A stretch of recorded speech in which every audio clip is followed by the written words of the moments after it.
साधारण शहर नहीं है नवाबी नगरी, क्योंकि यहाँ के लोग आज भी महंगाई के जमाने में सोने की चाय पी रहे हैं, सोने की मिठाई खा रहे हैं और तो और हजारों पैसे खर्च करके सोने का दांत भी लगवा रहे हैं। सोने का पान भी खूब खाया जा रहा है। क्या ये रईसी नहीं है? यही जानते हैं देश के जाने माने इतिहासकार डॉक्टर रवि भट्ट से। देखिए, आपने बिल्कुल सही बात कही है और इस बात को कब लोग जानते हैं जो आपने कही इस समय, कि लखनऊ की विशेषता ये है कि नवाबी युग आर्थिक रूप से अवध का स्वर्णिम युग था। यहाँ पर Lucknow was the richest city in India during the period of nawabs. And ये किस हद तक ये रईस था कि it was not one of the richest, but Lucknow Bharat का सबसे रईस शहर हुआ करता था। And it was richer than the presidency town of Bombay, presidency town of Calcutta and presidency town of Madras, इनसे भी रईस था। अब रईस होने का इसका रीज़न क्या था?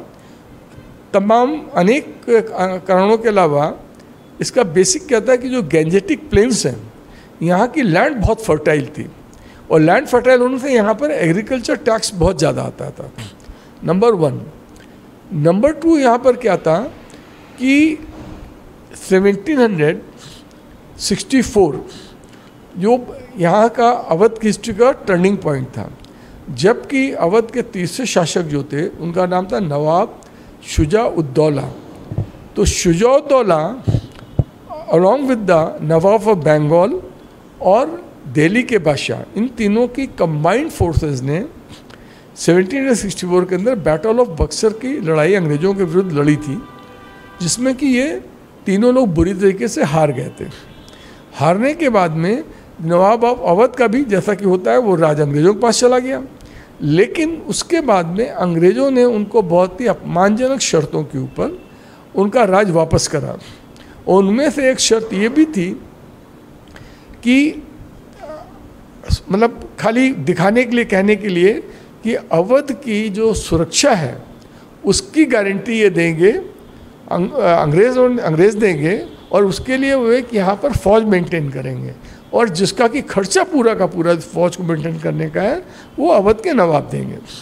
अब देखिए, मज़ेदार बात यहाँ पर ये होती है कि जब जो मध्यकालीन युग था, मिडवेल पीरियड जो था, मिडवेल पीरियड के अंदर कोई भी जो शासक होता था उसका 40% उसका जो टाइम और धन जो वेस्ट होता था खाली अपनी सीमाओं की सुरक्षा के लिए, अपनी बाउंड्रीज को डिफेंड करने के लिए।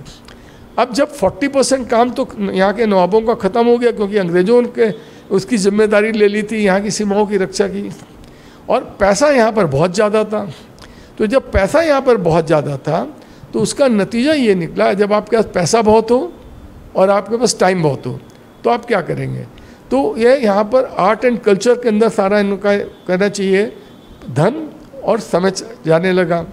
और इसके अलावा एक जो मज़ेदार बात हुई, तो वहाँ पर आर्ट एंड कल्चर में तो कितना पैसा खर्च होगा। इसके अलावा यहाँ के जब आदमी के पास पैसा बहुत था तो इन्होंने क्या करा कि नंबर ऑफ नौकर बढ़ने लग गए इनके लिए।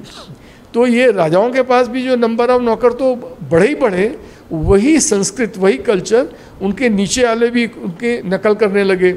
यानी कि उनके जो वज़ीर थे, वज़ीर के बाद और जो सामंत लोग थे, जमींदार थे, तालुकेदार थे, व्यापारी थे, इन लोगों ने सबने करना क्या शुरू करा कि नंबर ऑफ नौकर यहाँ पर बढ़ने लग गए। किसी के पास मतलब जैसे एक हुक्का भरने वाला, कहते हैं हुक्का भरने वाला एक है, चिलम भरने वाला एक है, रसोईया जो है वो बहुत स्पेशलिस्ट तरह तरह के रसोईया लोगों ने रखने शुरू कर दिए। तो इसकी वजह से यहाँ पर क्या हुआ कि लेट बैक एटीट्यूड, जिसे कहते हैं ना आराम तलबी, लखनऊ के समाज के नस-नस में समा गई। और वही आज आप भी देख सकते हैं, आज भी देख सकते हैं कि लखनऊ में आराम तलबी कितनी है। और विशेष करके मैं यहाँ बताना चाहूँगा कि यहाँ पर खाने में तरह तरह के एक्सपेरिमेंट होने लग गए, और यहाँ के वो खाने के लिए में कितना पैसा खर्च होगा इसकी कोई परवाह ही नहीं करता था, क्योंकि पैसा बहुत था, कहीं तो खर्च होना ही है। जो सामंत लोग थे, अमीर लोग थे, तो इस वजह से यहाँ पर खान पान के ऊपर बहुत पैसा खर्च हुआ। लखनऊ से अंजलि सिंह राजपूत की रिपोर्ट, लोकल 18।